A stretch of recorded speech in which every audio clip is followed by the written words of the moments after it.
In an idyllic world where the gentle waves of a tranquil lake mingle with the cheerful singing of birds, the story of a little creature whose fate was different from that of his siblings began. In a cozy nest, hidden deep in the reeds on the shore, a flock of little ducklings hatched under the warm care of a loving mother. But one of them was different, bigger, clumsier, with a strange plumage that was not the bright yellow of its brothers and sisters. This duckling knew from the start that he was not like the others. Ridiculed, rejected, and left alone, his journey began, a journey full of challenges and trials, a journey in which he would learn to know and love himself. Deep in his heart, the little duckling knew that beauty is more than what meets the eye, and that true beauty comes from within. And so begins the story of the ugly duckling, a story of courage, self-discovery, and the unexpected unfolding of true beauty. The Ugly Duckling. A story of hope, transformation, and the light that shines within each of us.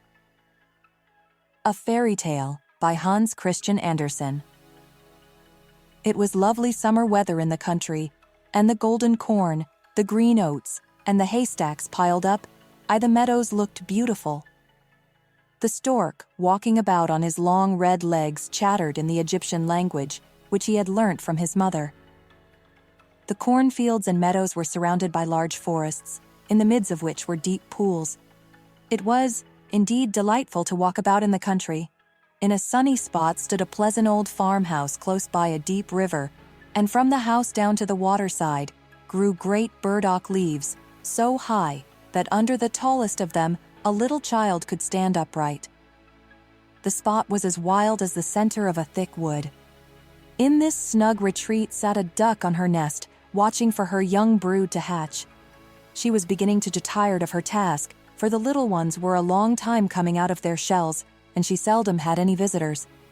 The other ducks liked much better to swim about in the river than to climb the slippery banks and sit under a burdock leaf to have a gossip with her. At length one shell cracked, and then another, and from each egg came a living creature that lifted its head and cried, "Peep, peep!" "Quack, quack," said the mother, and then they all quacked as well as they could, and looked about them on every side at the large green leaves. Their mother allowed them to look as much as they liked, because green is good for the eyes. "Oh, how large the world is," said the young ducks, when they found how much more room they now had than while they were inside the eggshell. "Do you imagine this is the whole world?" asked the mother. "Wait till you have seen the garden. It stretches far beyond that to the parson's field, but I have never ventured to such a distance. Are you all out?" she continued, rising. "No, I declare, the largest egg lies there still. I wonder how long this is to last. I am quite tired of it." And she seated herself again on the nest. "Well, how are you getting on?" asked an old duck, who paid her a visit. "Oh, one egg is not hatched yet," said the duck. "It will not break." "But just look at all the others. Are they not the prettiest little ducklings you ever saw? They are the image of their father, who is so unkind he never comes to see." "Let me see the egg that will not break," said the duck. "I have no doubt it is a turkey's egg. I was persuaded to hatch some once, and after all my care and trouble with the young ones, they were afraid of the water.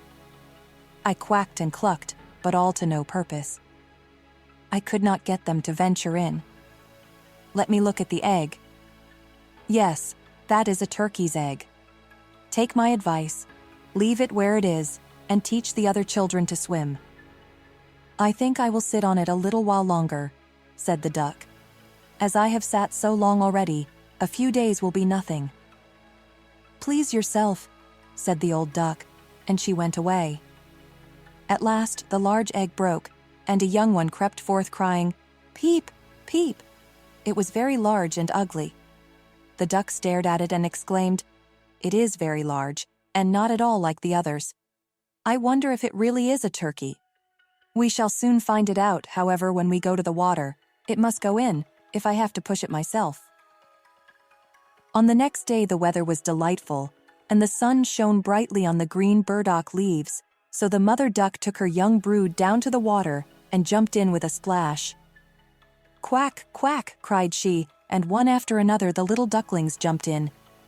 The water closed over their heads, but they came up again in an instant and swam about quite prettily with their legs paddling under them as easily as possible, and the ugly duckling was also in the water swimming with them. "Oh," said the mother, "that is not a turkey. How well he uses his legs, and how upright he holds himself. He is my own child, and he is not so very ugly after all if you look at him properly. Quack, quack. Come with me now. I will take you into grand society and introduce you to the farmyard, but you must keep close to me, or you may be trodden upon. And, above all, beware of the cat." When they reached the farmyard, there was a great disturbance. 2 families were fighting for an eel's head, which, after all, was carried off by the cat. "See, children, that is the way of the world," said the mother duck, wetting her beak, for she would have liked the eel's head herself. "Come now, use your legs, and let me see how well you can behave. You must bow your heads prettily to that old duck yonder. She's the highest born of them all, and has Spanish blood, therefore, she is well off. Don't you see she has a red flag tied to her leg, which is something very grand, and a great honor for a duck? It shows that everyone is anxious not to lose her, as she can be recognized both by man and beast. Come now, don't turn your toes."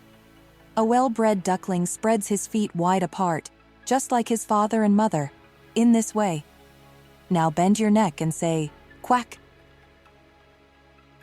The ducklings did as they were bid, but the other duck stared and said, "Look, here comes another brood, as if there were not enough of us already. And what a queer-looking object one of them is. We don't want him here." And then one flew out and bit him in the neck. "Let him alone," said the mother. "He is not doing any harm." "Yes, but he is so big and ugly," said the spiteful duck, "and therefore he must be turned out." "The others are very pretty children," said the old duck, with the rag on her leg. "All but that one. I wish his mother could improve him a little." "That's impossible, your grace," replied the mother. "He is not pretty, but he has a very good disposition and swims as well or even better than the others. I think he will grow up pretty and perhaps be smaller. He has remained too long in the egg, and therefore his figure is not properly formed." And then she stroked his neck and smoothed the feathers, saying, "It is a drake, and therefore not of so much consequence. I think he will grow up strong and able to take care of himself."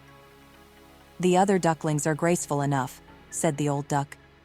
"Now make yourself at home, and if you can find an eel's head, you can bring it to me." And so, they made themselves comfortable. But the poor duckling, who had crept out of his shell last of all, and looked so ugly, was bitten and pushed and made fun of, not only by the ducks, but by all the poultry. "He is too big," they all said.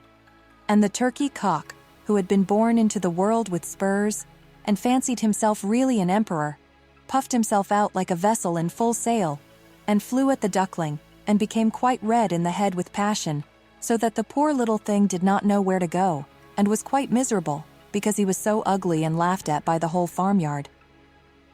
So it went on from day to day till it got worse and worse. The poor duckling was driven about by everyone. Even his brothers and sisters were unkeen to him, and would say, "Ah, you ugly creature, I wish the cat would get you." And his mother said she wished he had never been born.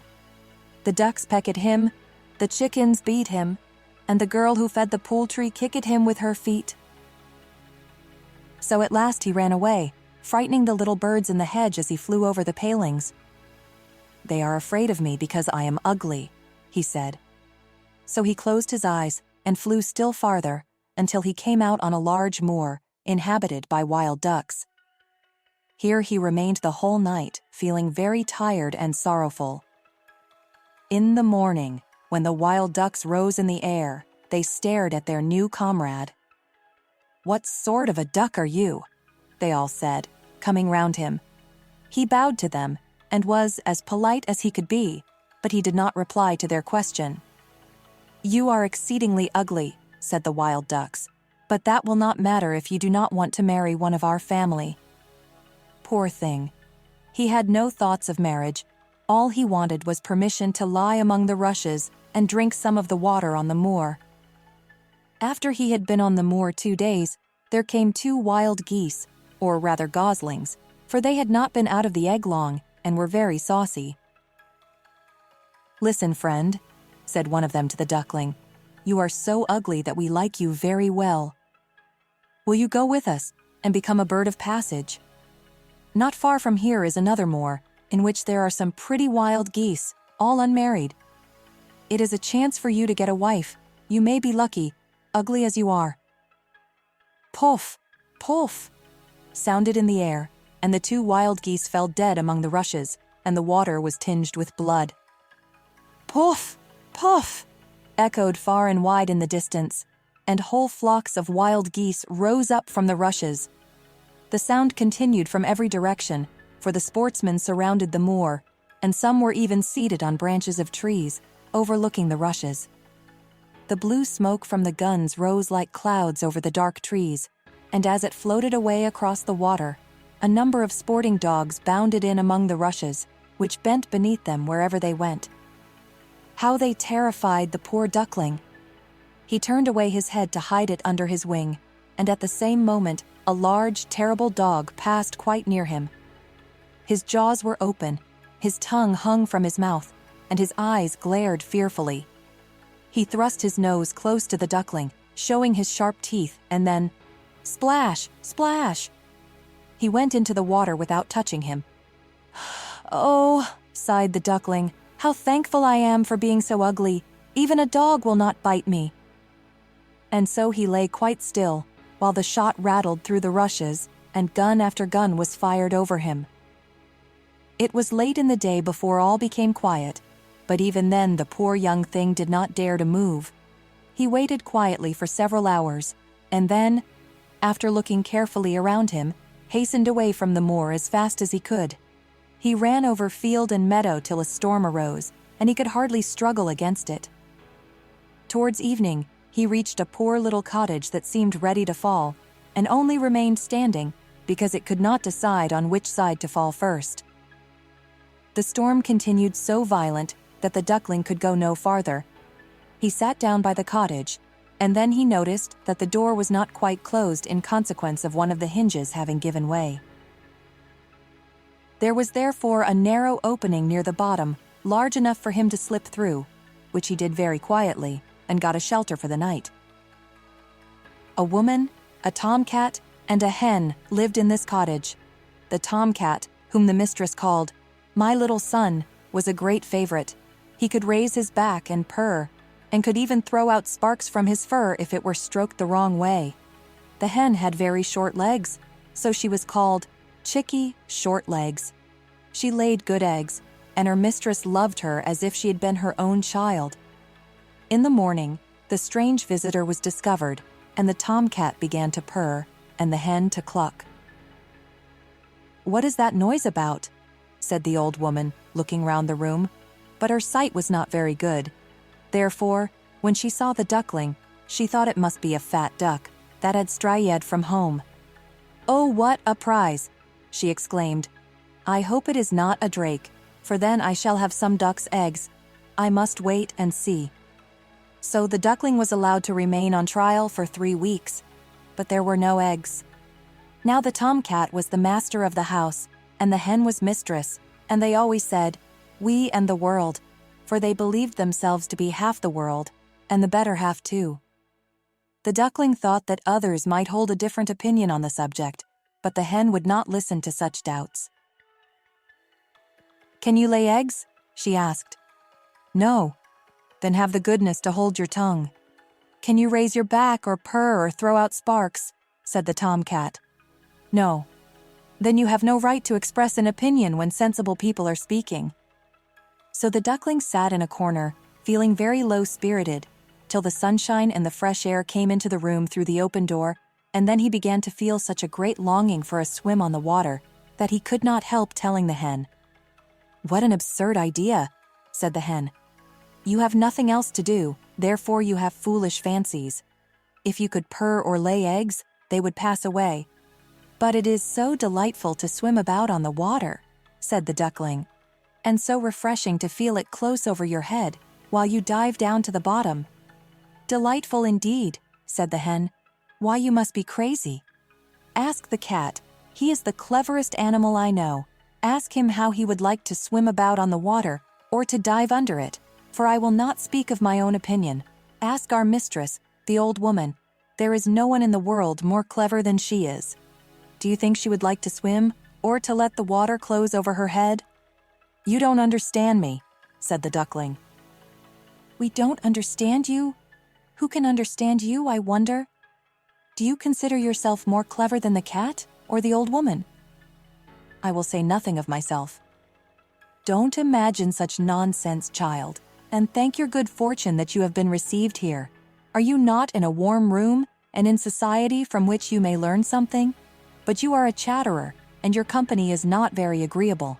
Believe me, I speak only for your own good. I may tell you unpleasant truths, but that is a proof of my friendship. I advise you, therefore, to lay eggs and learn to purr as quickly as possible." "I believe I must go out into the world again," said the duckling. "Yes, do," said the hen. So the duckling left the cottage and soon found water on which it could swim and dive, but was avoided by all other animals because of its ugly appearance. Autumn came, and the leaves in the forest turned to orange and gold. Then, as winter approached, the wind caught them as they fell and whirled them in the cold air. The clouds, heavy with hail and snowflakes, hung low in the sky, and the raven stood on the ferns crying, "Croak, croak." It made one shiver with cold to look at him. All this was very sad for the poor little duckling. One evening, just as the sun set amid radiant clouds, there came a large flock of beautiful birds out of the bushes. The duckling had never seen any like them before. They were swans, and they curved their graceful necks, while their soft plumage shone with dazzling whiteness. They uttered a singular cry as they spread their glorious wings and flew away from those cold regions to warmer countries across the sea. As they mounted higher and higher in the air, the ugly little duckling felt quite a strange sensation as he watched them. He whirled himself in the water like a wheel, stretched out his neck towards them, and uttered a cry so strange that it frightened himself. Could he ever forget those beautiful, happy birds? And when at last they were out of his sight, he dived under the water and rose again almost beside himself with excitement. He knew not the names of these birds, nor where they had flown, but he felt towards them as he had never felt for any other bird in the world. He was not envious of these beautiful creatures, but wished to be as lovely as they. Poor ugly creature, how gladly he would have lived even with the ducks had they only given him encouragement. The winter grew colder and colder. He was obliged to swim about on the water to keep it from freezing, but every night the space on which he swam became smaller and smaller. At length it froze so hard that the ice in the water crackled as he moved, and the duckling had to paddle with his legs as well as he could to keep the space from closing up. He became exhausted at last and lay still and helpless, frozen fast in the ice. Early in the morning, a peasant, who was passing by, saw what had happened. He broke the ice in pieces with his wooden shoe and carried the duckling home to his wife. The warmth revived the poor little creature. But when the children wanted to play with him, the duckling thought they would do him some harm. So he started up in terror, fluttered into the milk pan, and splashed the milk about the room. Then the woman clapped her hands, which frightened him still more. He flew first into the butter cask, then into the meal tub, and out again. What a condition he was in! The woman screamed and struck at him with the tongs. The children laughed and screamed and tumbled over each other in their efforts to catch him, but luckily he escaped. The door stood open. The poor creature could just manage to slip out among the bushes and lie down quite exhausted in the newly fallen snow. It would be very sad were I to relate all the misery and privations which the poor little duckling endured during the hard winter. But when it had passed, he found himself lying one morning in a moor, amongst the rushes. He felt the warm sun shining, and heard the lark singing, and saw that all around was beautiful spring. Then the young bird felt that his wings were strong, as he flapped them against his sides, and rose high into the air. They bore him onwards until he found himself in a large garden, before he well knew how it had happened. The apple trees were in full blossom, and the fragrant elders bent their long green branches down to the stream, which wound round a smooth lawn. Everything looked beautiful, in the freshness of early spring. From a thicket close by came 3 beautiful white swans, rustling their feathers, and swimming lightly over the smooth water. The duckling remembered the lovely birds, and felt more strangely unhappy than ever. "I will fly to those royal birds," he exclaimed, "and they will kill me, because I am so ugly, and dare to approach them. But it does not matter. Better be killed by them than pecked by the ducks, beaten by the hens, pushed about by the maiden who feeds the poultry, or starved with hunger in the winter." Then he flew to the water and swam towards the beautiful swans. The moment they espied the stranger, they rushed to meet him with outstretched wings. "Kill me," said the poor bird, and he bent his head down to the surface of the water and awaited death. But what did he see in the clear stream below? His own image, no longer a dark gray bird, ugly and disagreeable to look at, but a graceful and beautiful swan. To be born in a duck's nest, in a farmyard, is of no consequence to a bird, if it is hatched from a swan's egg. He now felt glad at having suffered sorrow and trouble, because it enabled him to enjoy so much better all the pleasure and happiness around him. For the great swans swam round the newcomer, and stroked his neck with their beaks, as a welcome. Into the garden presently came some little children, and threw bread and cake into the water. "See," cried the youngest, "there is a new one." And the rest were delighted, and ran to their father and mother, dancing and clapping their hands, and shouting joyously, "There is another swan come, a new one has arrived." Then they threw more bread and cake into the water, and said, "The new one is the most beautiful of all, he is so young and pretty." And the old swans bowed their heads before him. Then he felt quite ashamed, and hid his head under his wing, for he did not know what to do. He was so happy, and yet not at all proud. He had been persecuted and despised for his ugliness, and now he heard them say he was the most beautiful of all the birds. Even the elder tree bent down its boughs into the water before him, and the sun shone warm and bright. Then he rustled his feathers, curved his slender neck, and cried joyfully from the depths of his heart, "I never dreamed of such happiness as this, while I was an ugly duckling." And so the ugly duckling, now a beautiful swan, lived happily among his own kind.